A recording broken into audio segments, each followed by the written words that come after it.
Hola chicos, ¿cómo están? Les habla la profesora Cecilia Ríos Garavito y el día de hoy hablaremos sobre las biomoléculas. ¿Qué son las biomoléculas? Las biomoléculas son un nivel mucho más complejo que los bioelementos. Es la agrupación de bioelementos en el organismo de cualquier ser vivo. Cuando se unen varios bioelementos en el organismo, van a formar estructuras más complejas denominadas biomoléculas. Ahora, las biomoléculas se pueden dividir en dos grandes grupos. Tenemos a las biomoléculas inorgánicas y las biomoléculas orgánicas. Las biomoléculas inorgánicas, como el agua y las sales minerales, son aquellas que no solamente forman parte de la composición de los seres vivos, sino también se pueden encontrar fuera o en la naturaleza. Por ejemplo, el agua forma parte de cerca del 70 a 80% de la composición del ser humano, pero también lo podemos encontrar formando parte de los mares, ríos y lagos. Con respecto a las sales minerales, también sucede lo mismo. Las sales minerales cumplen un papel muy importante dentro de los organismos vivos, porque las sales minerales van a ayudar a que conjuntamente con el agua puedan pasar a través de la membrana celular y de esa forma hidratar las células de nuestro cuerpo. Pero también las sales minerales las podemos encontrar en la naturaleza en forma de rocas, suelo o en el mismo aire disuelto. Con respecto a las biomoléculas orgánicas, son aquellas que solamente van a formar parte de la estructura de los seres vivos, nada más. No los podemos encontrar en las rocas, en el suelo o en el agua disuelta, ¿correcto? ¿Sí? El agua no va a contener estas sustancias, no lo podemos encontrar tampoco en el aire, no, solamente lo podemos encontrar formando parte de la estructura de un ser vivo. Y ahí tenemos a las proteínas, lípidos, carbohidratos y ácidos nucleicos, que están formados por 6 bioelementos muy importantes, como es el carbono, el hidrógeno, el oxígeno, el nitrógeno, el fósforo y el azufre, ¿correcto? Bien, hoy día vamos a estudiar una biomolécula inorgánica muy importante llamada agua.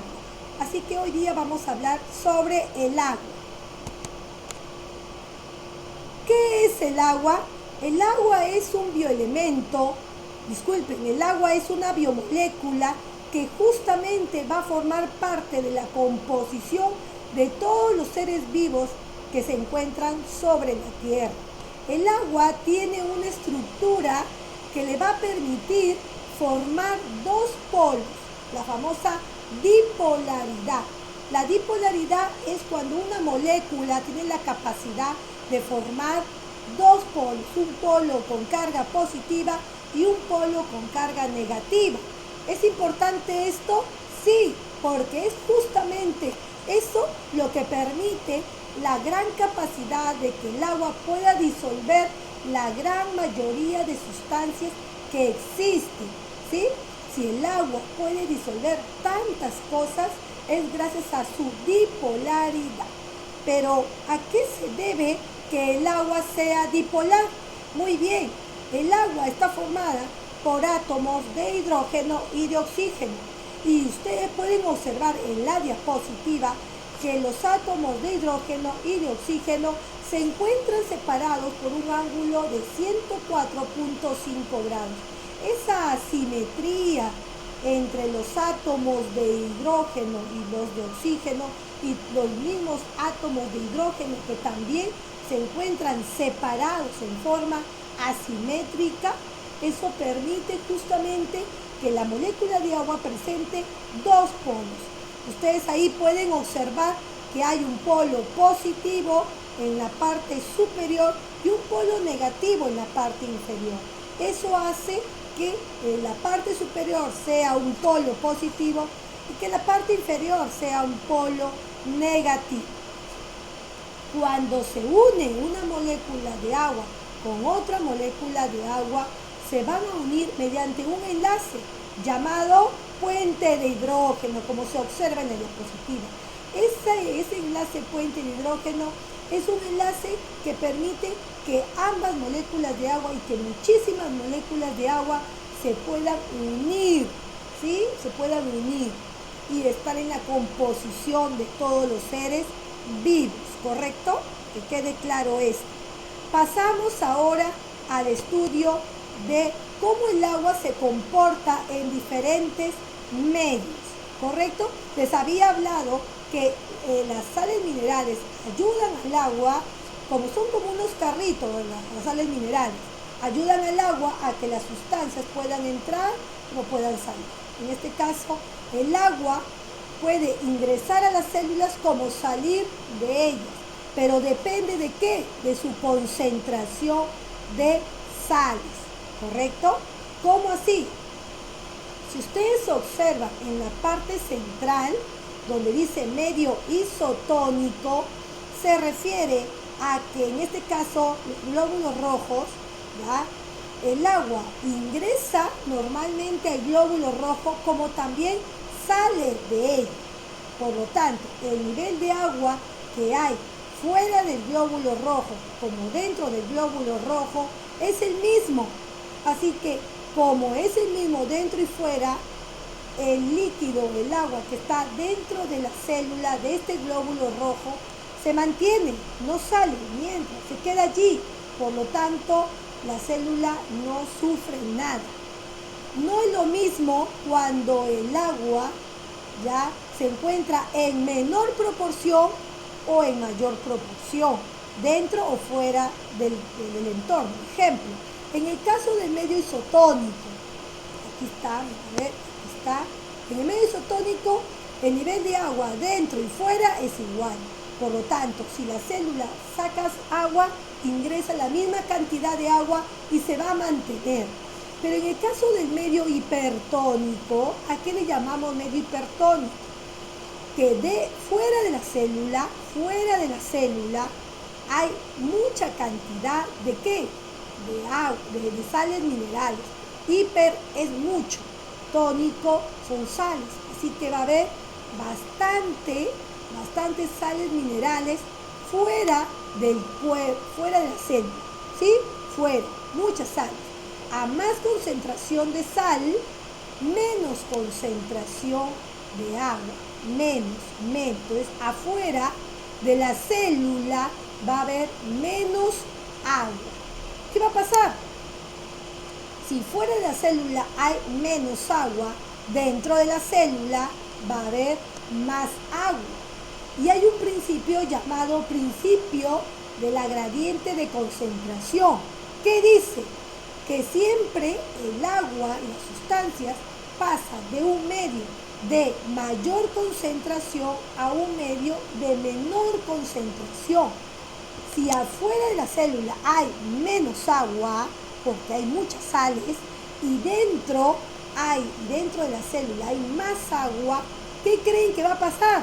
Correcto, el agua que hay más adentro de la célula va a comenzar a salir. Sale tanto que la célula va a comenzar a deshidratarse. Y justamente se puede observar aquí. El agua que está dentro de la célula va a comenzar a salir, ¿sí? Y la célula va a perder su forma y se va a deshidratar, ¿correcto? Y se va a deshidratar. ¿Qué pasa en un medio hipotónico? En un medio hipotónico, ¿correcto? Me indica que fuera de la célula hay menor cantidad de sales y mayor cantidad de agua. Hay tanta agua fuera, ¿correcto? Que la cantidad de agua que hay dentro de la célula va a quedar menor, va a quedar menos. Eso implica, según la gradiente de concentración, que el agua que está fuera de la célula, como hay más, va a comenzar a ingresar, porque siempre pasa el agua de más concentración a menos concentración. Así que el agua va a comenzar a querer entrar y entrar a la célula. La célula va a comenzar a recibir agua en cantidad y va a comenzar a hincharse, hincharse, hincharse. Hasta va a haber un momento en que la membrana celular no pueda resistir más y reviente. Eso se denomina en las células animales crenación. Pero en las células vegetales hay un punto muy importante. Ellos, las plantas, alrededor de su membrana celular presentan una estructura llamada pared celular que contiene celulosa y que es muy dura y muy rígida. Esa dureza le va a permitir que por más que ingrese el agua, la célula se hinche, pero no reviente, ¿correcto? No reviente, ¿sí? Y que la planta puede regular normalmente su cantidad de agua. Bien, eso se llama turgencia en el caso de las plantas, ¿sí? Entonces ya saben, es importante entonces de que nuestro cuerpo presente una condición isotónica, es decir, que dentro y fuera de las células el nivel de agua esté normal. Y eso va a ser gracias a ¿quién? A las sales minerales. Las sales minerales, si están en una proporción normal en nuestro cuerpo, va a permitir que los niveles de agua se mantengan en equilibrio. Pasamos a esta animación donde se puede observar en el medio hipertónico. Bien, el agua se encuentra en unas bolitas de color celeste. No sé si ustedes las pueden observar allí. ¿Sí? El agua se encuentra en unos circulitos o unas bolitas de color celeste. Mientras que las sales minerales se encuentran de forma naranja, en unos círculos de color naranja. Si podrán observar allí, ¿dónde hay una mayor concentración de sales? En un medio hipertónico. ¿Dónde hay una menor concentración de sales? En un medio hipotónico. En un medio hipertónico hay más sales que agua, hay menos agua. Y en un medio hipotónico hay más agua que sales minerales. ¿Sí? Ahora, a través del proceso de ósmosis, el agua va a pasar de un medio a otro. La ósmosis es el paso de agua de un medio de mayor concentración a un medio de menor concentración. En este caso, ¿dónde hay más agua? Muy bien, en un medio hipotónico hay más agua. Aquí hay más sales. Entonces, va a pasar de este lado de medio hipotónico, el agua va a pasar a un medio hipertónico para lograr el equilibrio. Muy bien, pasamos a estudiar una propiedad más del agua, ¿sí? Justamente es la capacidad de disolvente universal. Pero ¿por qué el agua tiene esta capacidad para poder disolverse con gran cantidad de sustancias? ¿Debido a qué? Debido a su dipolaridad o bipolaridad. Si ustedes observan allí, el agua en su composición presenta átomos de hidrógeno como partes, hidrógeno como oxígeno. El hidrógeno va a tener la parte positiva y el oxígeno la parte negativa. Ahora, imagínense que, ejemplo, en este caso es la sal mineral. La sal mineral podría ser un cloruro de sodio. Cuando se une con la molécula de agua se va a descomponer y va a tomar y va a coger las partes positivas y lo otro las partes negativas, es decir, se va a partir, ¿sí? La parte positiva del agua cogerá la parte negativa de la sustancia a disolverse, ¿sí? Entonces, eso permite que se rompa, que se divida.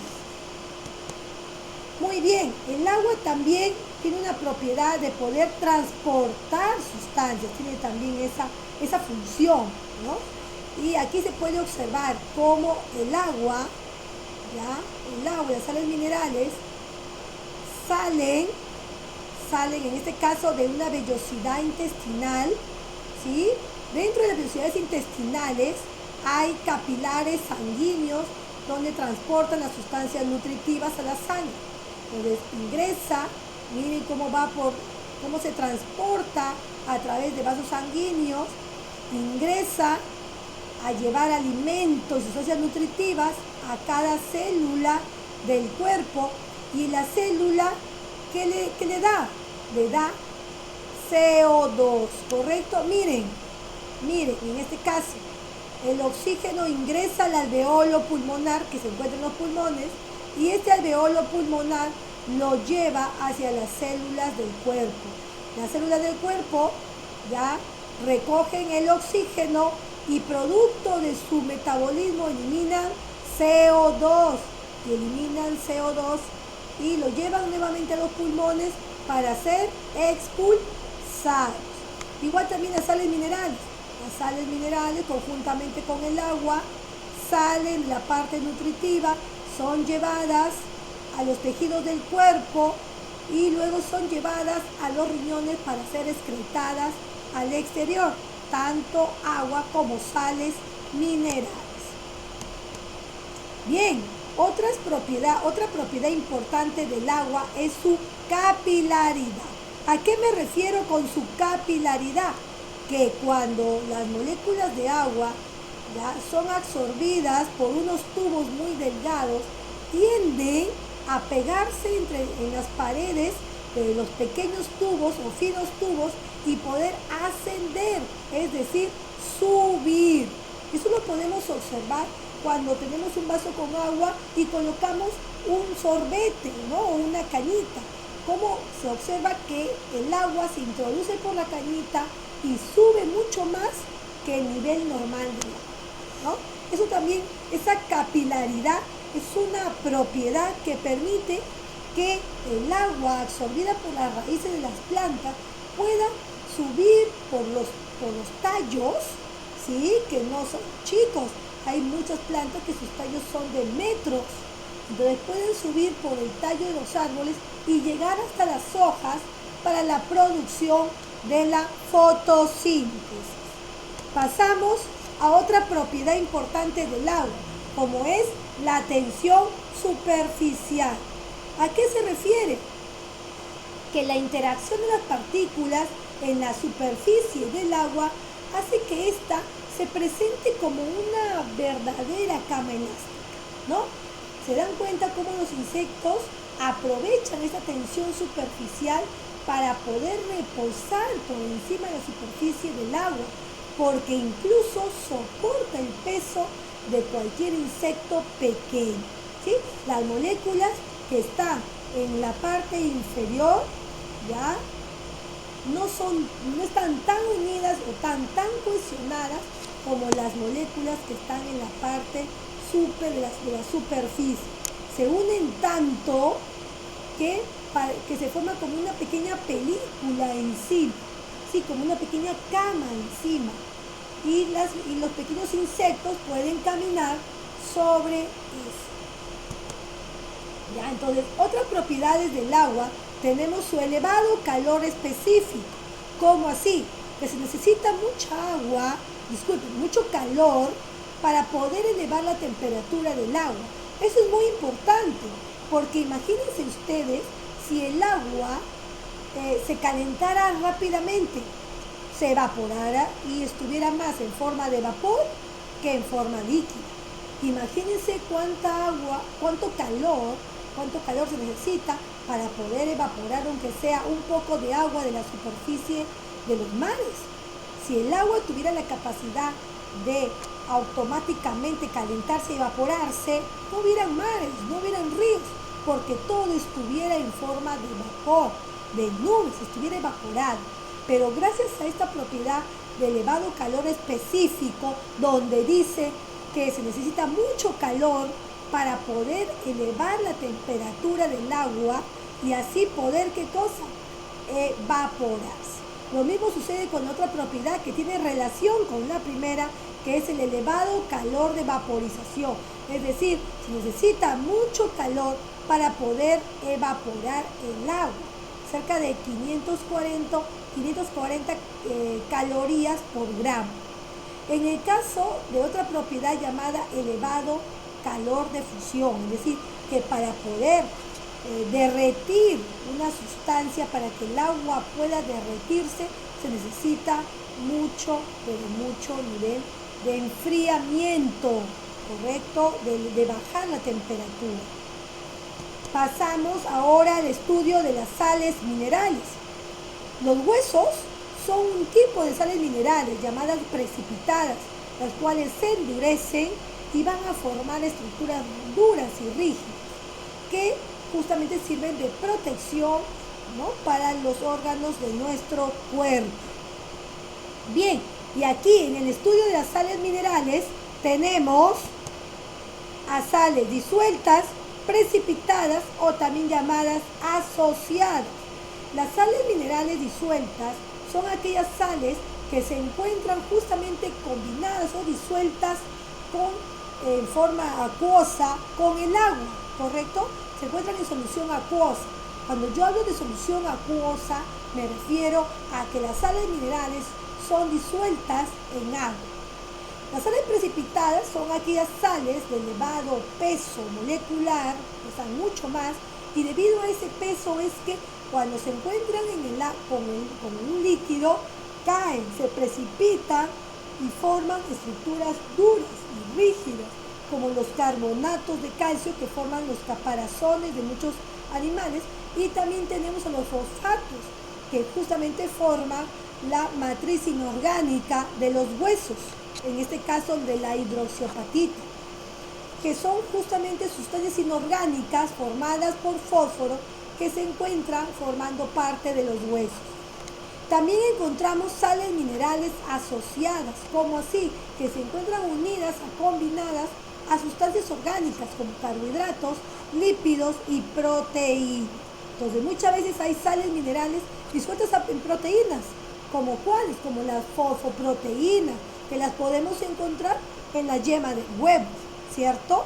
También hay sales minerales como el fósforo, que se pueden encontrar unidas a lípidos, a grasas, formando fosfolípidos, que son justamente sales muy importantes porque van a formar la composición de todas las membranas celulares del cuerpo de todos los seres vivos.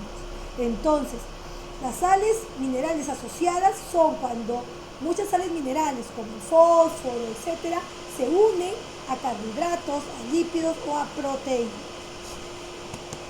Bien, las sales minerales disueltas, ¿sí? Miren, observen aquí, son aquellas que se encuentran en forma de iones, es decir, con cargas positivas o cargas negativas. En este caso tenemos esta parte de acá, es un cristal de cloruro de sodio, es decir, es la sal, ¿sí? La sal común que ustedes lo usan en casa para los alimentos. Miren esto, lo que está de amarillo son los átomos de cloro, los iones de cloro, y lo de verde son los iones de sodio. Cuando esta sal que está hecha de iones de cloruro y de sodio se unen con el agua, se van a disolver, ¿sí? Se van a disolver, se van a partir y van a ver bolitas de color amarillo y de verde, así, separadas, disueltas. Muy bien. Pasamos, justamente ahí se puede observar cómo se dividen los iones de cloro con los iones de sodio, ¿no? Gracias a la acción de las moléculas de agua. Son sales disueltas. Aquí tenemos sales como el sodio, el cloro, el magnesio, los sulfatos, los bicarbonatos, el calcio, que también son sales minerales que se encuentran disueltas en el agua. Pasamos a las sales minerales precipitadas. Como lo decía, en este caso hay sales minerales, como aquí observamos el calcio, que tiene la capacidad para unirse a estructuras y formar la resistencia de los huesos. Son como una especie de ladrillitos que van a darle resistencia y dureza. Van a formar, en este caso, tenemos el caparazón de este crustáceo, que está hecha ¿de qué? De carbonatos de calcio, mientras que los huesos presentan fosfatos de calcio. ¿Correcto? Bien, ahora sí, pasamos a las sales minerales asociadas. Son aquellas que se encuentran unidas a carbohidratos, lípidos y proteínas. ¿Correcto?